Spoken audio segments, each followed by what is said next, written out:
총선을 앞두고 한동훈 비대위원장이 이재명 대표를 향해 공세 수위를 높이는 반면 이 대표는 응답이 없는 모양새입니다. 특히 한 위원장은 법카 논란에 대해서 국민을 대신해서 묻기도 했는데요. 제가 국민들을 대신해서 몇 가지 질문을 대신 드리겠습니다. 첫째는 이재명 대표께서 공금 법카로 1,000만 원어치 과일 사 먹은 게 사실인지. 둘째로는 과거의 명절 제사상도 이 공금 법카로 하셨던 의혹이 있었는데요. 그게 사실인지 묻겠습니다. 이번엔 혹시 안 그러셨겠죠? 셋째로 응급 헬기 특혜가 본인이 결정한 게 맞는지, 굳이 왜 헬기 타고 가겠다고 한 것인지 제가 묻고 싶습니다. 제가 이런 질문 물을 때마다 한 번도 답을 못 들었거든요. 답을 안 하는 것도 답입니다. 그 한동훈 비대위원장이 최근에 정치적 발언의 행태를 보면 이분이 과거 검찰에서 수사를 이렇게 했구나 짐작이 합니다. 본 수사와 전혀 관련 없는 일종의 망신주기, 모욕주기 방식의 발언을 통해서 피의자를 압박하는 방식으로 수사하는 전혀 아주 나쁜 형태. 정치신이면 좀 정치 깨끗하고 좀 잘해 주시기 바랍니다. 이재명 대표에 대해서 제가 계속 질문을 하고 있는데요. 질문에 답이 없으니까 제가 또 물어보겠습니다. 이번에는 객관식으로 물어보죠. 1번, 나 안 먹었다. 사실은 과일을 안 좋아한다. 내가 과일 좋아한다고 말했다고 해서 진짜 좋아하는 줄 알았냐. 2번, 내가 과일 먹고 일제 샴푸 쓰고 내 제사상 대신 차리게 한 거 맞지만 뭐 다 이러고 사는 거 아니냐. 나 정도 되는 사람이면 이래도 된다고 생각한다. 3번, 사실은 과일도 다 정진상, 김용, 유동규가 먹은 거다. 4번, 내가 먹긴 했지만 나는 내 돈으로 산 줄 알았다. 답을 주시기 바랍니다. 객관식이니까 어렵지 않다고 생각합니다. 한동훈 장관이 과일 먹은 사람이 과일에 답변을 해야 된다는데 맞습니다. 정말 요즘 좋은 얘기 자주 하셔서 명품백을 받은 분이 명품백에 대한 입장을 밝히셔야 되지 않겠습니까? 명품백 받으신 분이 직접 해명하고 사과도 하고 필요하면 검찰 수사도 받았으면 좋겠습니다. 양당 전략, 강적들은 어떻게 분석하십니까? 이게 뭐 작정하라고 하는 건 아니고요. 구도를 만드는 거거든요. 그러니까 민주당이 바라는 구도는 이재명 대 윤석열 구도를 만들고 싶어 하는데 국힘에서는 이제 윤석열 대통령이 워낙 인기가 없으니까 그 미래의 권력을 갖다 이제 카드를 미리 갖다 쓴 거 아닙니까? 그래서 이재명 대 한동훈의 대결로 만드는 거죠. 지난 2년간에 대한 심판 투표라기보다도 앞으로 카드를 비전에 대한. 그런데 문제는 뭐냐면 여론조사를 보게 되면 둘이 벌써 비등하게 나오고 있다는 말이죠.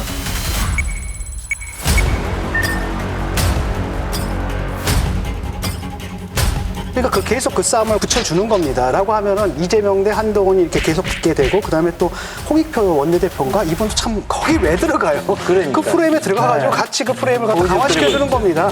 그럼 더 좋거든요, 이쪽에서는. 그러면 정권심판론이라는 게 희석이 돼버리고 완전히 또 다른 프레임이 등장하는데, 아시겠지만 지금 이재명 대표는 지금 운명 자체가 사법부에 걸렸고 상당 부분 아마 미래에 다음 대선에 카드로 쓸 수 있는지 없는지조차도 불분명한 분이고, 네. 이쪽은 확실한 카드가 있고 그다음에 이쪽은 낡은 세대고 이쪽은 새로운 세대고, 그렇게 판을 좀 만들어주고 있는 겁니다.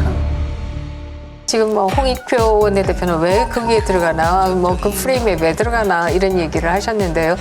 사실 한동훈 위원장도 그 얘기를 했어요. 아니 과일을 홍익표, 천준호 이런 분들이 먹었습니까? 왜 그분들이 얘기합니까? 할 말이 없네. 최고위 같은 데서 뭐 져놓고 좀 하하거리면서 웃기만 하시면서 실제로 그 답은 안 하시던데, 그렇게 도망다니면서 자기가 직접적으로 문제되는 거에 대한 답을 안 할 거면 정치는 왜 하는 거예요? 아니 과일을 뭐 홍익표, 천준호가 먹었습니까? 자기가 먹었잖아요. 자기가 먹고 자기가 한 행동은 자기가 답하는 게 국룰 아니에요? 왜 그런 프레임에 당신들이 들어오느냐, 이재명이 직접 들어와라, 이 얘기를 뭐 한동훈 위원장도 하고 있는데요. 민주당은 한동훈에게 말걸기를 함으로써 자기 스스로의 무능함을 노출하고 있다. 이게 문제라고 봅니다. 뭐 한동훈 장관 한마디 하면 거기에 대한 말싸움에 그들어들어서 넉배까지 빠지거든요. 네. 실제로 한동훈 장관하고 말 걸어서 민주당이 이익 보고 있습니까? 그런 의미에서 굉장히 실패하고 있고요. 그럼에도 지금 이재명 대표의 관심사는 그것이 아니다라고 하는 것을 분명히 했습니다. 설 동안에 그리고 설 이후에 연달아서 내놓고 있는 SNS 글들을 보면은 네. 새술은 새 부대에 떡잎이 져야 새순이 난다. 떡잎은 참으로 귀합니다. 그러나 떡잎이 져야 새순이 자랍니다. 새 가지가 또 다른 새 가지를 위해서 양보해야 합니다. 장강의 물은 뒷물결이 앞물결을 밀어냅니다. 아마 세술이라고 한다라고 하면 민주당의 세대 교체를 본격적으로 이뤄내겠다, 물갈이를 본격적으로 하겠다, 이 의미인 것 같은데, 그 얘기는 뭐라 그래도 나는 민주당의 이 세력 교체를 하겠다. 그 세력 교체라고 하는 것은 바로 친명, 나아가서는 친명 위주의 민주당으로 가겠다라고 하는 것을 분명히 하고 있다. 그래서 이번 선거는 여당에게 이긴다라고 하는 그 목표도 중요하지만, 그보다 더 중요한 것을 민주당을 이재명 당으로 만들겠다. 이것이 더 중요한 목표이다라고 하는 것을 분명히 하고 있는 것이 아닌가 하는 생각이 들죠. 이재명 대표를 향해서 클린스만 감독 같다, 아무것도 하지 않는다, 이런 그 비난이 계속이 좀 됐었잖아요. 그러니까 그 설 연휴 지나면서 이재명 대표가 직접적으로 좀 나서라, 이런 요구를 그 주변에서 측근들이 많이 조언을 했어요. 근데 설 세고 오시더니 갑자기 중진들 또는 불출마 예정자들 만나서 직접 막 통보를 하면서 여기 다니시는 게 이런 거의 일환이라고 그렇게 얘기를 들었습니다. 크리스마스의 역풍이라는 말은 조금 이해하기가 어려운데, 왜냐라고 하면 열심히 전화하고 만나고 다니는 분들이 누구냐라고 한다면 인재근 의원에게 전화해서 좀 불출마해달라라고 하고, 그 자리에 김남근 변호사를, 이분은 이 민변에 계셨던 분이고요. 또 이재명 지키기 본부에도 계셨던 분이어서 그야말로 친명이다 이렇게 얘기할 수 있는데, 이분을 도봉갑으로 간다 이런 얘기가 지금 나오고 있고요.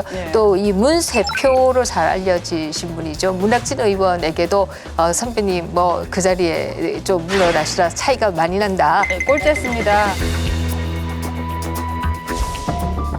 경기 광주을 선거에 나선 문학진 전 의원은 최근 이재명 대표로부터 2차례 전화를 받았습니다.